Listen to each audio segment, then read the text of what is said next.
জহির পাড়া বাদ দে, আগে গান যাবা না খাই আগে মাথাটা ঠান্ডা করি। বললাম বলে গুয়া পাগলার মাজার বলে ভাঙ্গে দিছে। ওটা গুয়া পাগলা না, ওটা ঘু পাগলার মাজা। ও গু পাগলার মাজার। আর যাই হোক শুনই, তুই শীত দিতে বানা, আমি আর আগুন নিয়ে আই। আচ্ছা। কোন পাগলা আমগরে মাজার দহল করে হারে, তার কোনো ঠিক ঠিকানা নাই। দেশে কোনো মাজার থুইতাছে না, মাজার টাজার থুইতাছে না, সব ভাঙ্গে চুরি হেলাইতাছে। তুই নুই থাক, আগুন নিয়ে আই, আর তুই সিদ্ধিটা বানা। থাক বানা, হে আমি আইতাছি, আগুন নিয়ে আই। বন্ধ ওর কোনো ঠিক ঠিকানা নাই।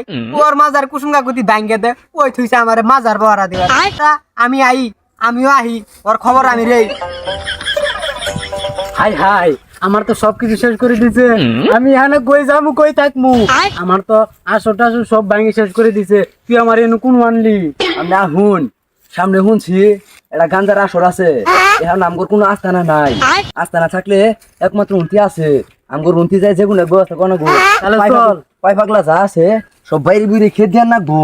তাহলে চল, উনু আমার নিয়ে যা। আই হুন এই খালি আস্তানা পাইছি, খালি আস্তানা পাইছি। ইনি মাটি থাকতে বয়ে পর। আমি গোপাগলা, আমি ছাইরা দেওয়ার লোক না। দেখি ওই আলেমারা কি করতে পারে, আমি ওটা দেখি নিমু। আপনি জিনু মাটি চারটা বললেন, এখন যদি পাই পাগলারা গাঞ্জা মাঞ্জা খাই আইয়ে মারি ফেললা আপনি ইকুলে হাবিউন। এই কি করছ তুই? কি আর মাটি চাটতে বইছে আমি? তুই মাটি চাটছ? তুই আমার শিষ্য। বাড়ি কি ফেলাবো? আমার যে পেট বানাইছি এই পেট দিয়ে যদি ঠেলা ঠুলে মারি, 2-4 দিয়ে পড়ে যাবো গা। বন্ডপীর মানুষে গরু ছাগল দি যা বললে খাইয়ে পেট বানাইছে, পেট নিয়ে কথা ক ঠেলা মারলেই মরে যাবো গা 2-4 ডে। কিরে তুই গুদুর গাদুর করে আবার কি কর? আরে হাই রে, আমার তো সর্বনাশ করে আছে। আমার রাস্তা না দহল করে আছে, গাঞ্জারা ধর আছে, খায় তুই নাচতি দেই। এই থামো বর্ষ কারে নাচতে দিবা?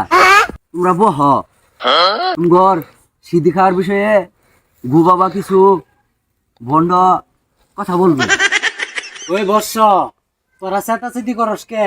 তোরা এনে ব, গাঞ্জা খাওয়ার নামে ভালো একটা ফতুয়া দিব। আমার এই আসরে সব চলবো। ই তো দিহি বন্ধ হইলে তো কি হবো? তাদের গাঞ্জার পক্ষে ই তো দিহি আমার উস্তাদ বদি কি কখনই বহেন এই যে বাবা শুনেন, গাঞ্জা তো জীবনে বহুত খাইলাম, খায় তো কোনো ফিনিক হয় না, খালি আউল বাউল, খালি মানুষের পেঁচা লাহে, খালি দুনিয়া খালি পেঁচা লাহে। বালাটা নিয়ম শিখাই দেন যে কোন নিয়মে খাইলে বালা ধ্যান আউন দেয়। ওহে বর্ষ ঠিক আছে, সমস্যা নাই। গাঞ্জা কিভাবে খাইতে হয় তোদেরকে এটাই আমি শিখাই দিব আজকে। প্রথমে একটা বাঁশের চুঙ্গি বানাবি। বাঁশের চুঙ্গিরে বাঁশের এক সাইডে কাটবি। কাটার পরে কিছু গাঞ্জা টাঞ্জা বইরা ভালো কইরা আগুনে সেক দিয়ে মুখ মন যে একটা টান দিবি, দেখবি এমন পিনি খাবো তোরা খায়ে বেহুশ হয়ে পড়বি। ও ফুটনি ও তাহলে না। হ্যাঁ, তোরা একবার এই গাঁজাটা খায় দেখিস তোদের কিরকম পিনিক আসে। জয় গু বাবার জয়। জয় গুবাবার জয়, জয় গুবাবার জয়। গু বাবা আগে হুসে না জানি মুতে নেই না পানি, সব সময় দেখি ভক্ত করে মিস হতা কয়ে পার করে। এই শুনই, সব সময় সত্যি কথা কইস না। আমরা কিন্তু এমনি বিপদে পড়ে নয়ছি। আমগরে যে এই একটু থাকবার দিতেছে এটাই কিন্তু বহুত কিছু। সব সময় সত্যি কথা কইস না। আরে শোনেন, আগে হুসুক বা না হুসুক ওটা কোনো বিষয় না। আপনি আমাকে বালা একটা ফতুয়া দেন। এই শুনই, তোরে যেই ফতোয়া দিছি এটাই তোরা মাইনে চল। আর শুনই, শেষবারের মতো একটা কথা কয়ে যায়, আমি কিন্তু আজ থেকে 2 বছর আগে মারা গেছি। জাহান্নামের আগুন কি ভয়াবহ এটা আমার দেখা শেষ, ঠিক আছে? এখন তোরা এলে সব বন্ডামি বাদ দিয়া ভালো হয়ে জায়গা। শুনই, তোকে আরেকটা ফতোয়া দিই, জাহান্নামের আগুন কি ভয়াবহ এটা তোরা যে সময় মরবি ওই সময় বুঝতে পারবি যে জাহান্নামের আগুন কি ভয়াবহ। এখন আর যে বন্ডামি ফতোয়াগুলা দিছি এলে ফতোয়া তোরা বাদ দিয়া সবাই একবার ভালো হয়ে জায়গা। আর নামাজ রোজা সব সময় ভালো করে করবি, নামাজ 5 ওয়াক্ত পড়বি, রোজা কালাম ভালো করে করবি, ঠিক আছে? আমার কিন্তু হাতে বেশি সময় নাই, আমি এখান থেকে উঠে গেলাম গা। তোকে যে ফতোয়াটা দিছি এটা তোরা মাইনে চলিস।